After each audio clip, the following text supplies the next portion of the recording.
All wild space is bounded by crystal spheres. Inside the crystal sphere is the vacuum of wild space, the planets, and suns. Outside the crystal sphere is the rainbow ocean of phlogiston and more crystal spheres. The size of a crystal sphere is determined by the size of the planetary system inside.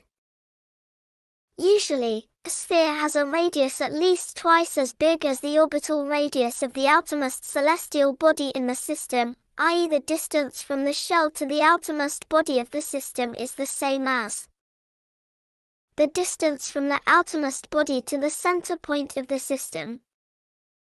Because of their great size, the outside of a crystal sphere appears perfectly flat. The curvature is so gradual that it is completely undetectable to anyone who is close enough to see the crystal sphere through the obscuring phlogiston. The spheres consist of an unbreakable, dark, ceramic material of unknown origin. Some legends state and various theologians agree that the smooth-surfaced shells were erected and positioned by the gods themselves to protect their worlds from the ravages of the phlogiston, which is held to be the prime matter of the universe. Less charitable philosophers maintain that such spheres were placed by an even higher authority to keep gods and men inside and confine their activities. Whatever their origin, the crystal shells are uniform throughout space.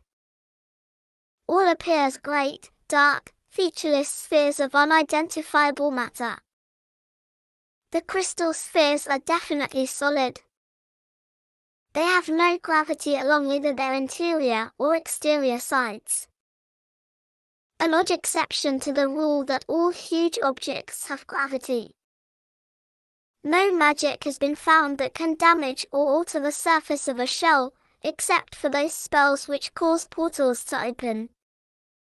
Even this, however, is believed to be nothing more than an artificial triggering of a natural phenomenon, since portals also occur naturally and seemingly at random. Crystal spheres are apparently immune to the effects of wishes and even the wills of the outer planar powers. Though this does not rule out the possibility that the outer planar powers created them, perhaps they were wise enough to prevent even their own tampering.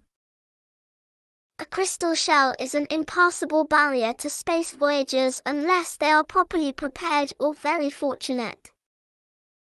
5 methods are known for getting from one side of a crystal sphere to another. 1. It can be bypassed entirely with a teleport, or if you're on the inside trying to get out, you can use the dimension door spell. The traveler blinks from one side of the sphere to the other without physically crossing the shell.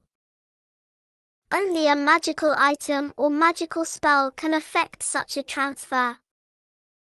2. A phase door spell or magical device which duplicates that spell allows a ship or a portion of the shell to become immaterial so the ship can pass through. 3. Naturally occurring portals pierce the shell in various locations at random and at unpredictable intervals. Looking for such a portal can be a time-consuming task. 4. In some systems, stars are located around the fringes. Occasionally, such stars are themselves portals to other locations which can be accessed by diving into the heart of the star. Such portals are very rare. Voyagers definitely should check local listings before incinerating themselves in an unknown situation. 5. The legendary Spelljammer and creatures such as space dragons seem to have an innate ability to open portals to the phlogiston. These portals close slowly over a long period, so other ships can sometimes pass through them. From outside a sphere, these portals are easily visible. Note that portals as discussed here are merely simple doors allowing passage from one side of a crystal shell to the other. They are not gates and they do not allow transit between dimensions.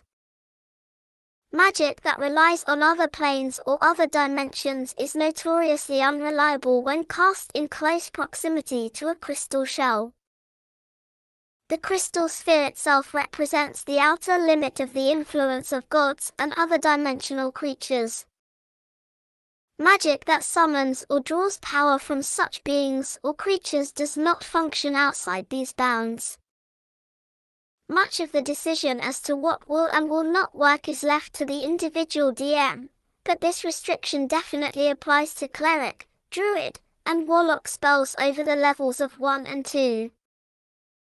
In many spheres, the Cleric, Druid, and Warlock's god has no foothold, and their spells are similarly restricted, although certain spells such as Contact Home Power can eliminate this restriction.